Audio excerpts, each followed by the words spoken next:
Hi ಸ್ನೇಹಿತರೆ, ಇವತ್ತಿಗೆ 37ನೇ ದಿನ ಕೋಳಿ. ಆದರೆ 35 ದಿನ ಗಂಟ ತುಂಬ ಚೆನ್ನಾಗಿ ಬಂತು ಕೋಳಿ. ನಮ್ಮದು 4,500 ಸೆಡ್ಡು. 35ನೇ ದಿನಕ್ಕೆ 12 ಮೂಟೆ ಫೀಡ್ ಹೋಯ್ತಾಯಿತ್ತು. ಆದರೆ 36ನೇ ದಿನದಿಂದ ತುಂಬ ಬಿಸಿಲು ಜಾಸ್ತಿ ಆಗಿದೆ. 12 ಮೂಟೆಯಲ್ಲಿ ಹೋಗ್ತಿದ್ದ 12 ಮೂಟೆಲ್ಲೇ 2 ಮೂಟೆ ಕಮ್ಮಿ ಆಗಿಬಿಟ್ಟಿದೆ. 10 ಮೂಟೆ ಫೀಡ್ ಹೋಗ್ತಾಯಿದೆ ಒಂದು ಕೋಸ್ಟಲ್ ಕಂಪ್ನಿದು. ಮತ್ತು ಮೊಟಾಲಿಟಿ ತುಂಬ ಹೋಗ್ತಾಯಿದೆ. ನೋಡಿದ್ವಿ ಡೈಲಿ ಆಲ್ರೆಡಿ ಮಾರ್ನಿಂಗ್ ಆಲೇ ಸೂಪರ್ವೈಸರ್ ಬಂದು ಒಂದು 10 ಬರೆದ್ಬಿಟ್ಟು ಹೋಗಿದ್ದಾರೆ. ಈಗ ಆಲ್ರೆಡಿ ಸಾಯಂಕಾಲ ಇಲ್ಲಿ 4 ಸಿಕ್ಕಿದೆ. ಇನ್ನು ಕೆಳಗಡೆ ಸೆಡ್ಡಲ್ಲಿ ಒಂದು 3 ಇದೆ.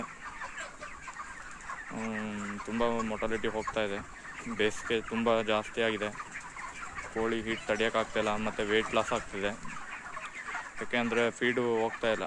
ಇನ್ನೂ 2-3 ಮೂಟೆ ಫೀಡ್ ಕಮ್ಮಿ ಹೋಗ್ತಾ ಇರೋದ್ರಿಂದ ವೆಯ್ಟ್ ಅವತ್ತಿನ ದಿನದ ಅವತ್ತು ವೆಯ್ಟ್ ಗೇನ್ ಆಗ್ತಾಯಿಲ್ಲ. ತುಂಬ ಕಷ್ಟ ಆಗ್ತಿದೆ.